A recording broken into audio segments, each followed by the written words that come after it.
Hello and welcome back to the GB Fantasy Football channel. In today's video, it's going to be my final thoughts ahead of the Game Week 20 deadline, which is 11 a.m. on Saturday, so don't miss it.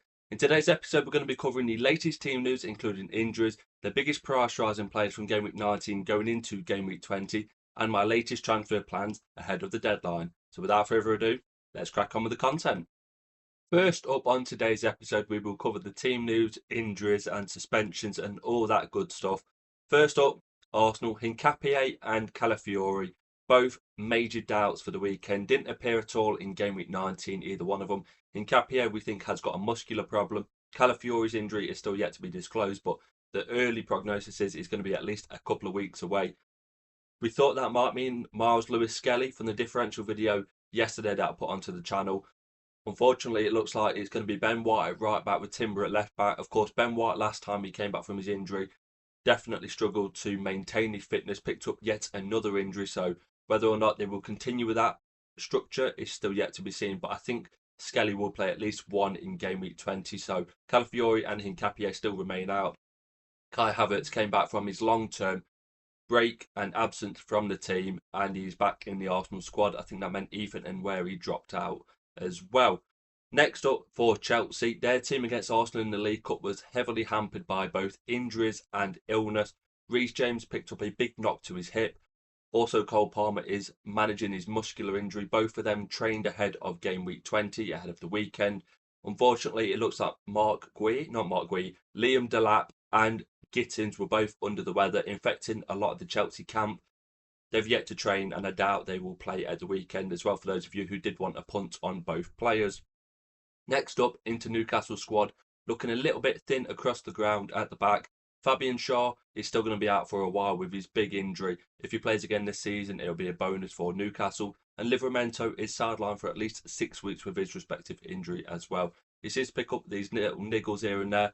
Will that affect his potential call up to the England squad for the World Cup? I think he should be in there, but if he can't stay fit, it's definitely going to affect him across the board. Will they go out and sign a defender? I know that Chelsea are currently in the market for one. Newcastle, they've always struggled in the market, but maybe with Lewis Marley still playing at right back, even though Trippier was in the squad, defensive options are slim on the ground. Over to Nottingham Forest, Chris Wood remains out. His injury, we still don't know what it is all these months later. And John Victor, the goalkeeper who was deputising for Matt Sells, he went off with an injury away to Villa, I believe it was a couple of weeks ago, when he had a disaster class. He came off the ball, he missed it. He has undergone knee surgery, so that does actually boost Matt Sells' minutes in goals. We spoke about him on the big differential one, and I think a goalkeeper that will play lots of minutes and not get rotated, despite not necessarily being in a team that's great defensively, could be a good shout. He's very cheap on the ground for value wise. He's going to pick up save points, and Forest, you will assume they should get some clean sheets across the board. He'll probably play in both Europa League fixtures now, whereas for other teams, I know my team specifically, when they play Carrot Almighty, Carrot Almighty, not Carrot Almighty, in the Champions League in Game Week 21, I believe, I wouldn't be surprised to see Kepa play that one, whereas Matt Sales will play both across the double as well. So for that, John Victor, one we're not yet sure on the timeline, but we can assume it's at least a month or so. Next up, Manchester City, Gvardiol and Diaz remain out. Looks like Elaine and both Kuzanov will continue at centre-back. No movement yet on the Mark Guéhi transfer, if that even does come to fruition.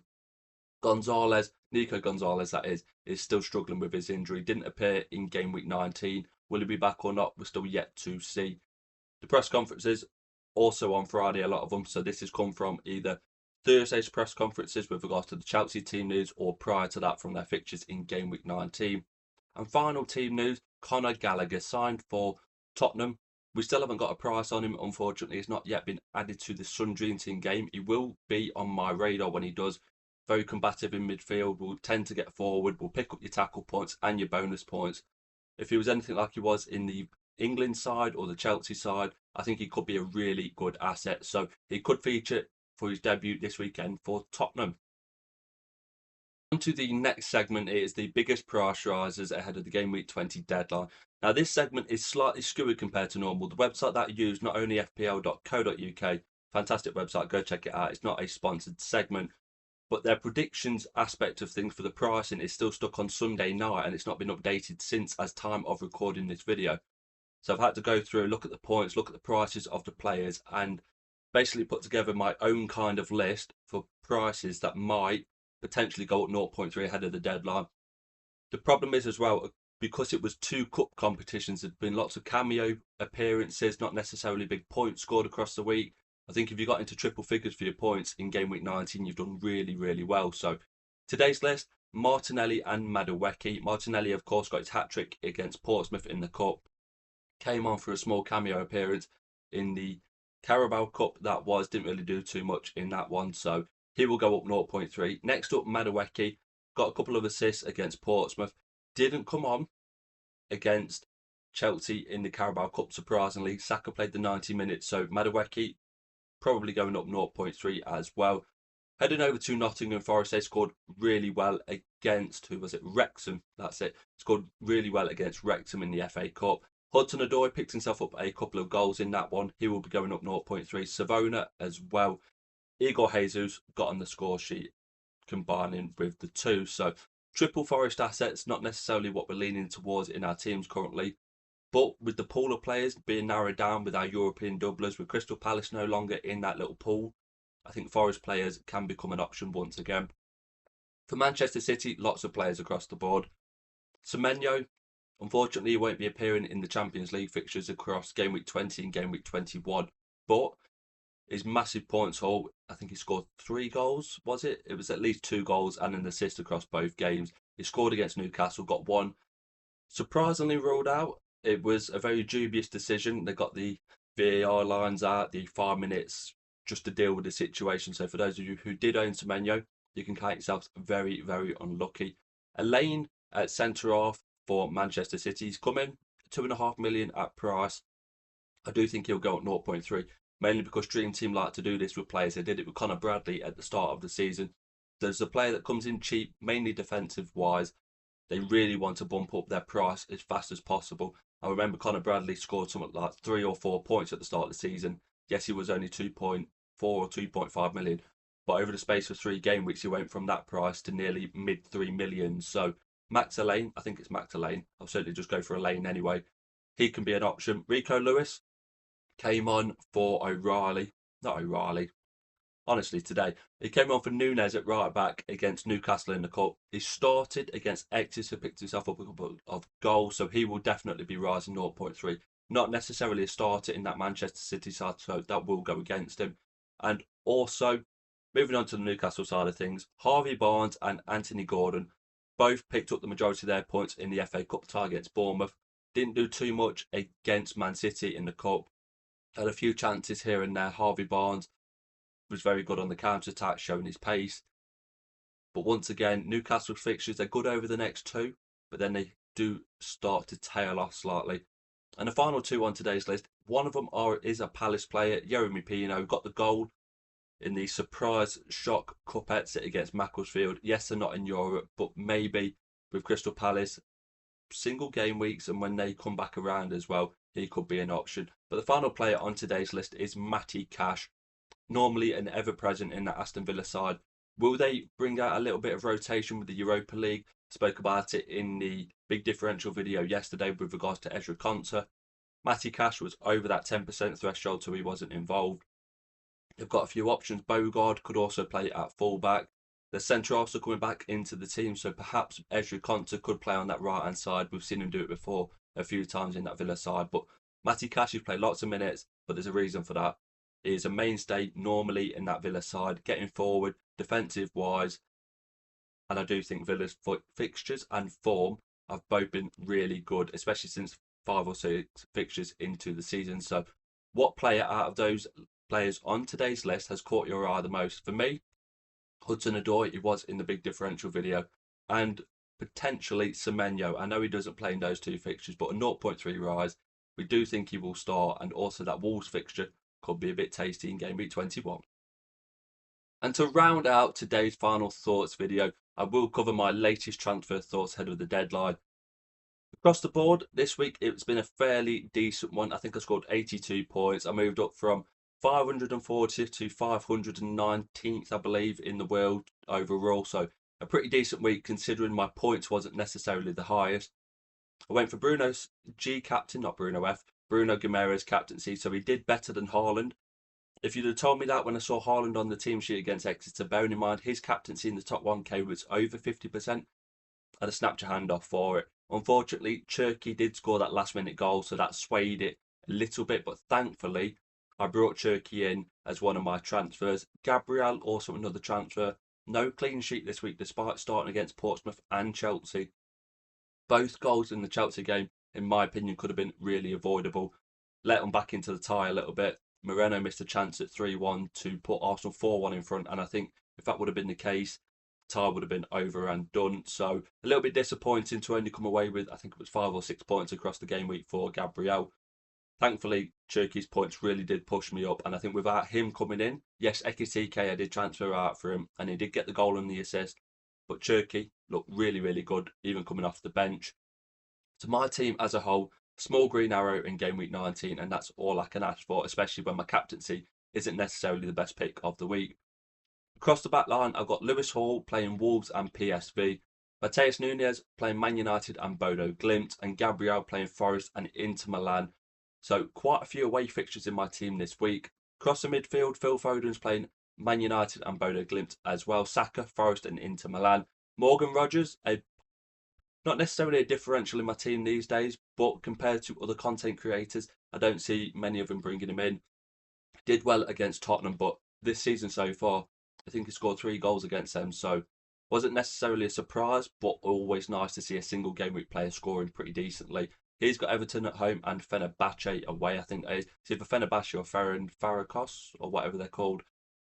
For Bruno G, he's got Wolves away and PSV at home. For Cherky, Man United away and Bodo Glimt away. Then up front, we've got Erling Haaland, who blanked in both games, which is something to note, playing Man United and Bodo Glimt away. And my final player, Matheus Cunha, playing Manchester City. Also, Dean Henderson in goal with Sunderland away.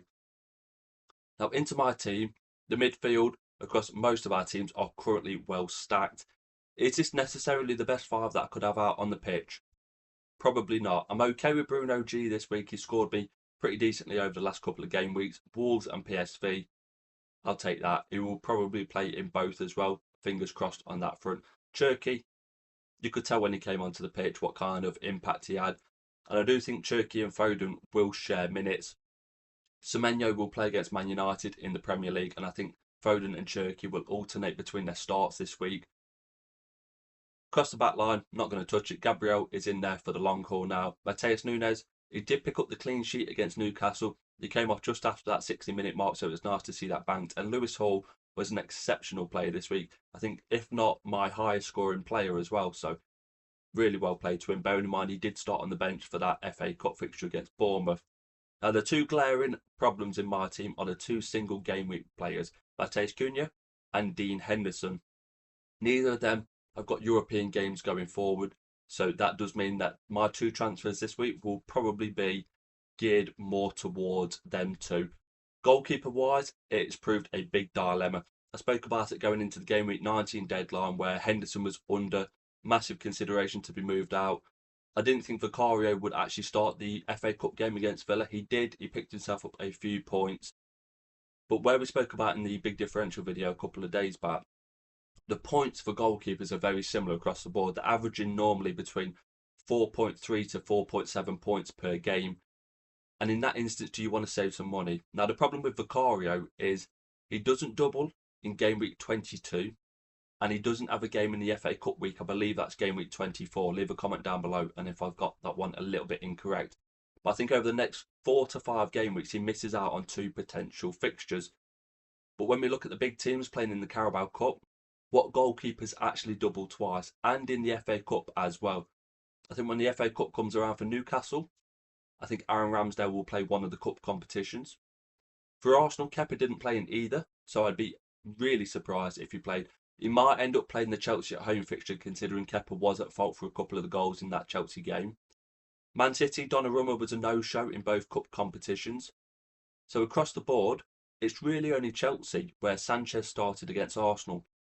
But for the FA Cup game, I could see Chelsea's backup goalkeeper starting that one. So if you went for a goalkeeper such as Vicario, who is probably one of my prime candidates for being transferred in this week with West Ham and Borussia Dortmund, will you only miss out on potentially one game? Maybe. But for me, the goalkeepers, I think I'm going to gear more towards a player that does have a double in game week 22 for that League Cup second game. Donnarumma, I think Trafford will play. Raya. It's really, really tricky to pick a goalkeeper to stick at the minute. Henderson has been poor, but he picked up his clean sheet in the last game week that he did actually play for me. And if Palace did have their games coming up, it would stay. But it shoulda, woulda, coulda kind of thing. So for the goalkeeper situation, Vicario, Sanchez, maybe Raya, but I'm a bit sceptical of spending that amount of money on a goalkeeper that might not play the cup competitions. Up to Matheus Cunha now. Unfortunately, I can't shift him out for a midfielder because I'm stacked in that position. We can't add a sixth. Even though I would like to spend more points and prices in that midfield section, play a 2-6-2 formation, but unfortunately we can't do that. So Matheus Cunha, do I want to go back to a Liverpool asset? Ekitike and Gakpo are the two that stand out. Of course, with Burnley this week in the Premier League and a tasty double across this game week 20 in general. But it's because I've just got rid of Ekitike. It's a bit of a kick where you don't want to be kicked. And I think that's kind of going against Ekitike for me. Normally, I'd be bringing him in, not even batting an eyelid. But because I've taken him out, and that's 2 transfers used for a player that could have potentially just stayed in my team, it's not sitting well with me. And I know many will bring in Liverpool assets this week, and I still might be one of them. I'm not ruling that out by any stretch of the imagination, but I'm more leaning towards maybe going 4 at the back. We've spoken about it in many videos where the attackers, bar Haaland and Thiago, haven't really done much this season. Yes, there's been the occasional purple patch for a few strikers, Cunha being one of them. But to me, it's either Ekitike Gakpo or going for a 4th defender. You're going to get a bit more reliability of minutes. Most teams went strong in the League Cup, which is something that we don't normally see. It's normally a second string side. Yes, Chelsea did have a few people missing, but that wasn't necessarily out of choice, more out of necessity. So for me, once again, I'm probably going to be targeting either an Aston Villa defender, but we spoke about rotation at the back. And I think that has been the key section of this season. Too much rotation for me.